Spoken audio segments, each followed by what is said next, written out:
Hey there, boys, girls, and flying squirrels. My name's Joe Keyport, and you're listening to the Ear Coffee Podcast.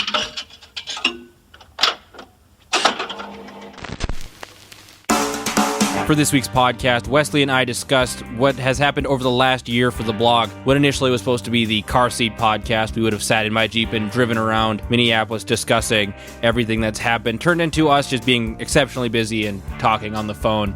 I hope you guys enjoy. Wesley, when we started this blog a little over a year ago, specifically a year ago on the 18th, I don't know if we ever talked about what individually we were expecting out of this, because we've shifted focus, I think, since we began in 2017. You had specifically had like that interest kind of aiming towards the local music side of things, which is now our primary focus outside of like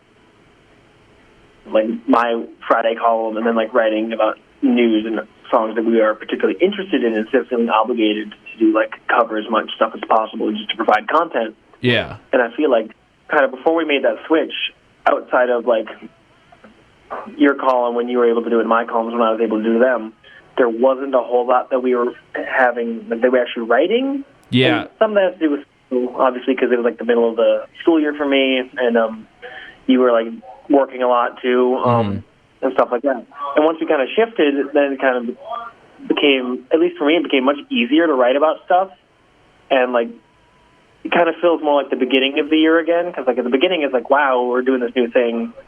We don't really know what we're expecting from it, except for hopefully that it'll do something, that something will happen.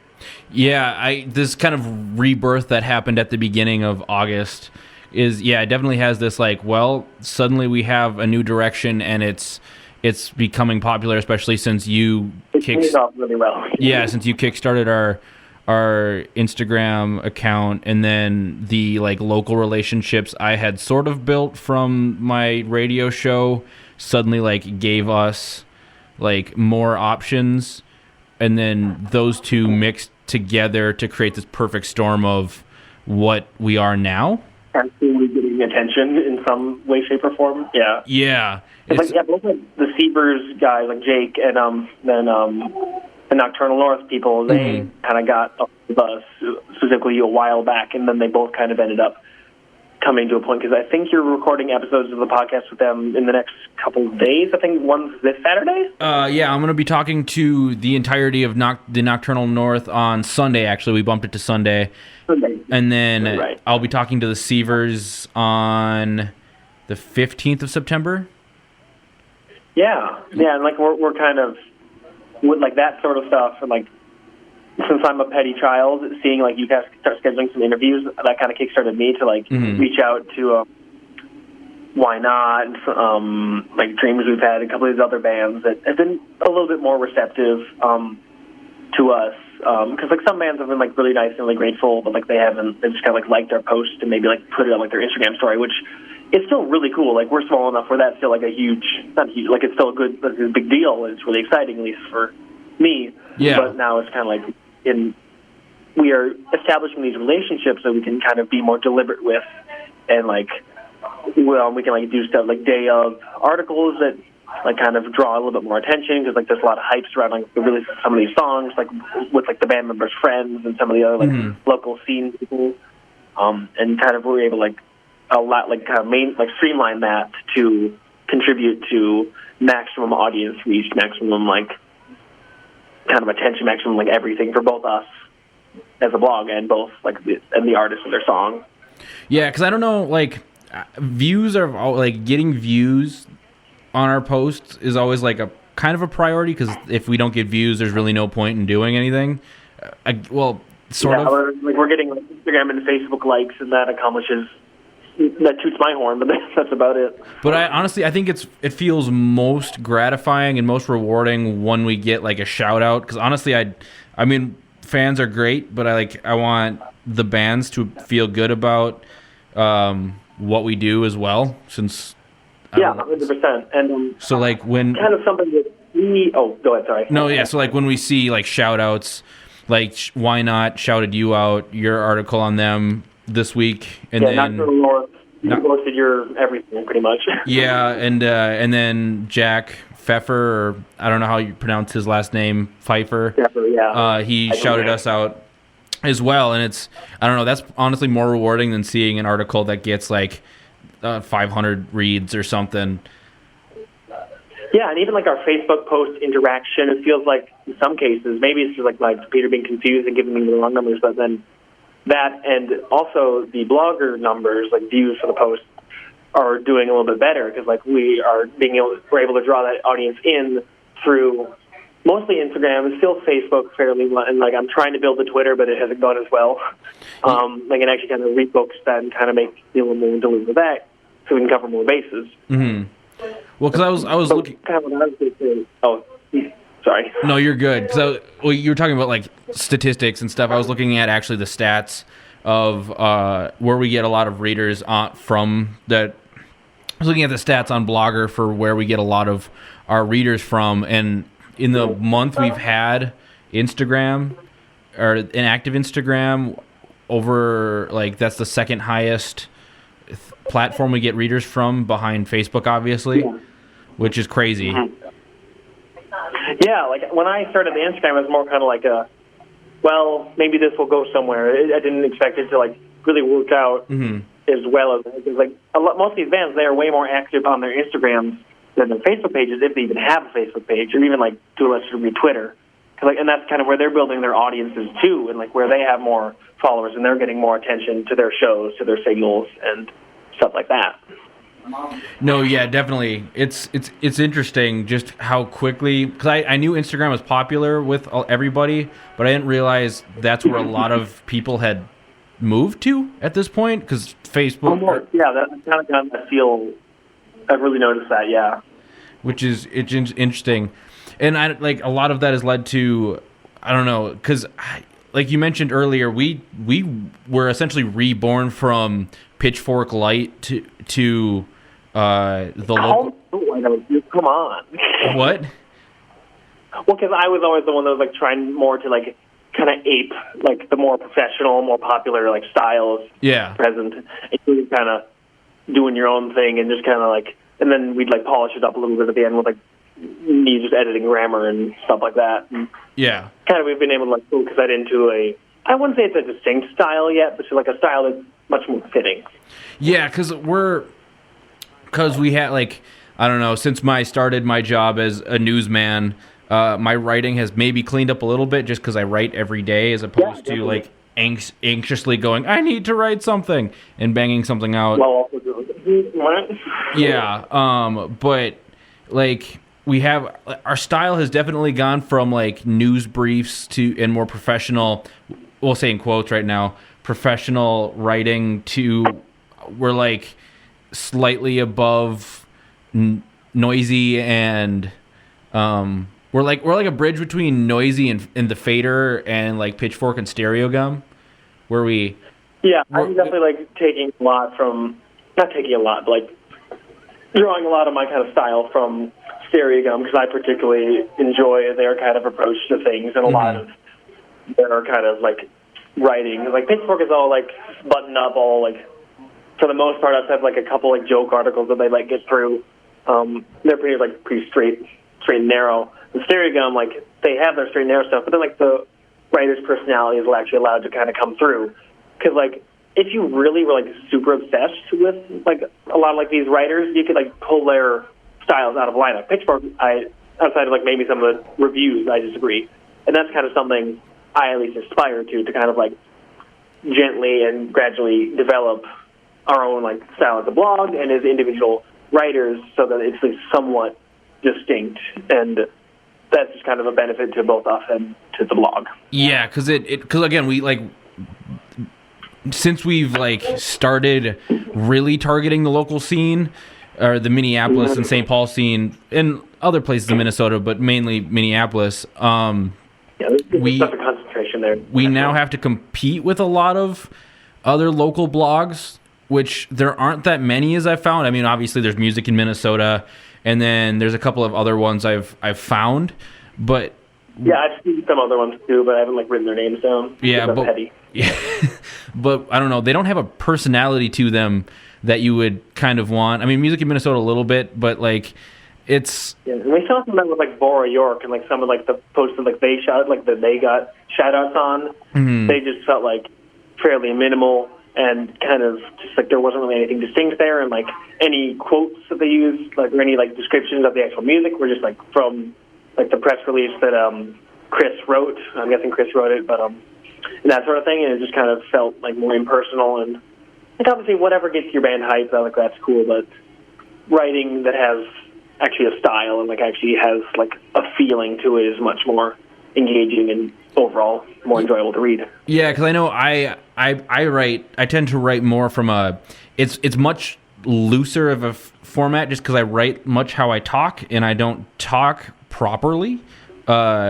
Maybe properly is not the right word, but I don't talk in a way that is probably like accurate grammatically or syntaxly or syntax. Well, that's the thing I think just most people like engaging in conversation, except like like nerds that like sound like they're talking through a typewriter or something. It's true. But yeah, and for me, I always like just worry that I'm either overusing or running out of like ways to describe music or like adjectives that I use. Yeah. Because I'm like, and for spending almost like a year now writing, trying to write a poem a day has definitely not helped in terms of me just taking a hit from the metaphor bong and just going to writing town. Your review of your review of the Juniper Douglas, the last single. Well, I was delusional when I was writing that. I was so tired. I mean, and I was like, I'm going to just do some impressionistic BS and talk about Radiohead a little bit. It'll be good. It was like, this reads like Wes just wrote a poem about a song.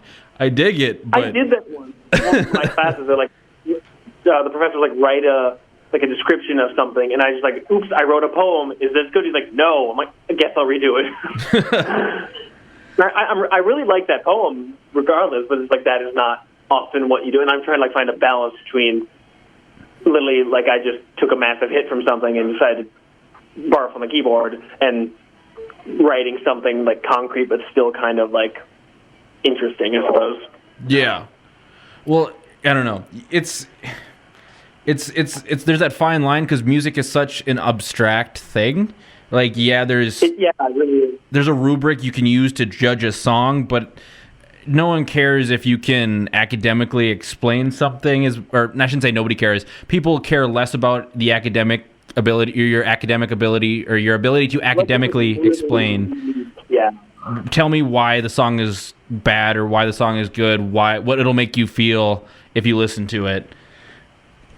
And also, like, I like kind of just writing from a point where you're like, I liked this part, like I liked this guitar part, I liked these lyrics, and like I didn't like this part. That stuff is effective and that works, but I just feel like it's a huge case of just showing, not telling.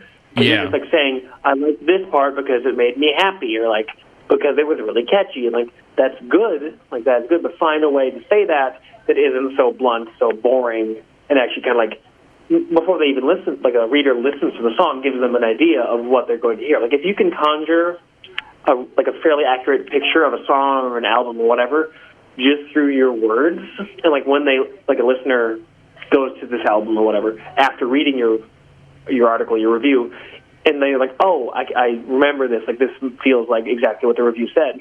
That is, I think, a job like a really well constructed review or article. Exactly. So as we move forward into hopefully another year of Ear Coffee, I know we've been talking about ways to make it better and make it to improve how we do things and kind of make ourselves a better force in the music journalism world, we'll say. What do you think? Or what are some plans you want to do with the blog? Because like I have my ideas, and I know we've chatted about things, but like what are something you specifically want to do within the next year? I had a couple weird ideas, like, and this is mostly before we kind of really, at least I got on the local music train that you were kind of encouraging me to get on for the entirety of the blog up until like this last like July.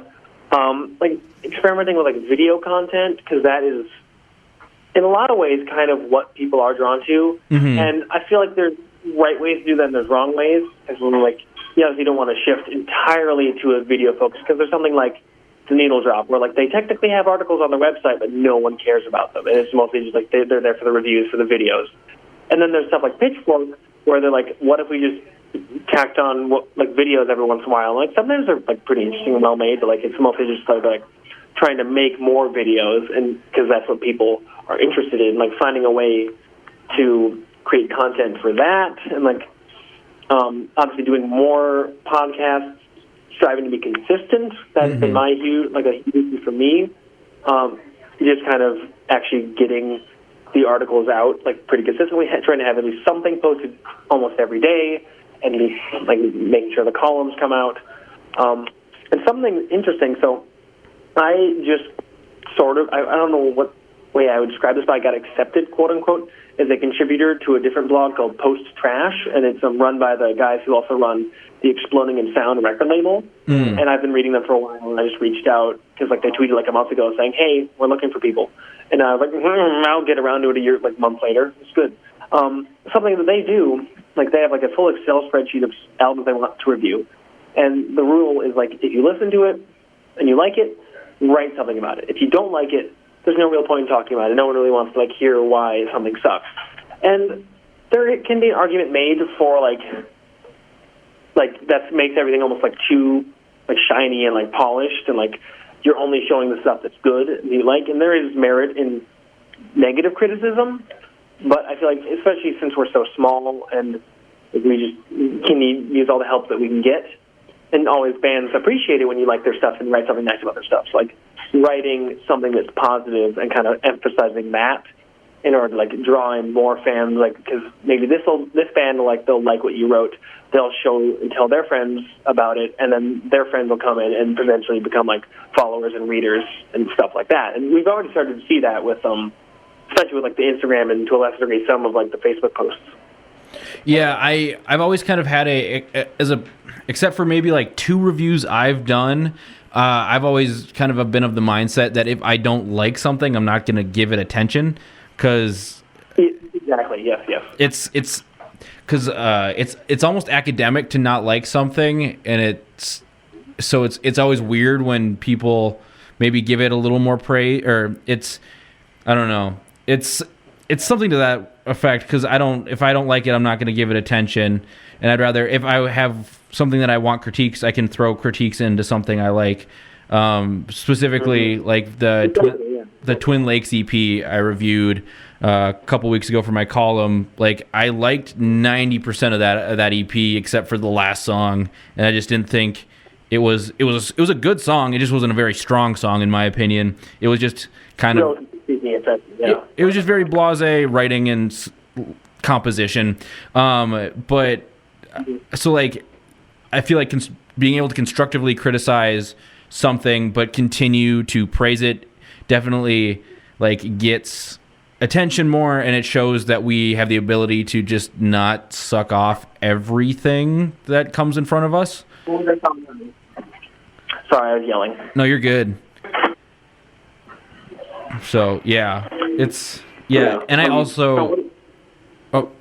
also hope like future for me. I really want to develop more other media content than just writing. Obviously, writing should be a main focus, but I don't know if I want to do video content should be important, and like I really enjoy some of the more like the videos Pitchfork put out where they explain things, kind of like the albums in like 5 minutes. 5 minutes. I think those too. Or the animated book report things on music scenes. You like those more than I do, but there's something that they have merit. I'll say that. I mean, like honestly, only one of them is actually kind of good. The other ones are kind of lame and just seem like they just need to fill time. We're doing like almost an attention-getting thing over this is actually something we want to like tell people about, something we like want to write about. Yeah. Or produce content about. I think they're just more like they're just a very good exercise in humor in music journalism than actual like journalism. We're trying to make it seem like they're less than just a giant corporate thing, but they're really just a giant corporate thing. Yeah, no, they definitely are. But I really want to, build our podcast to A, make it consistent, and B, have it something be more than just interviews, maybe, because like our interviews are usually what does the best. But like I don't know. And you were kind of thinking about like if you end up going to like the grocery store festival next weekend, like kind of doing a bunch of like kind of back to back interviews with like really short interviews with different bands, and kind of, I don't know exactly what you're planning for this, but that would be a really interesting change of pace compared to a normal like 30-minute to an hour semi in-depth interviews with like a lot of these bands and a lot of these artists. And I kind of want to, I don't know how I want to do this. I kind of want to do like maybe some sort of audio essay, kind of like not in the sense of like This American Life, but kind of that idea where in between interview clips and some other things, there'll just be like some written copy that is, I don't know, that's read between maybe clips between bands, and just a great way to like showcase the entire event, because I'm only able to go to 2 of the 3 days, but it seems like this very not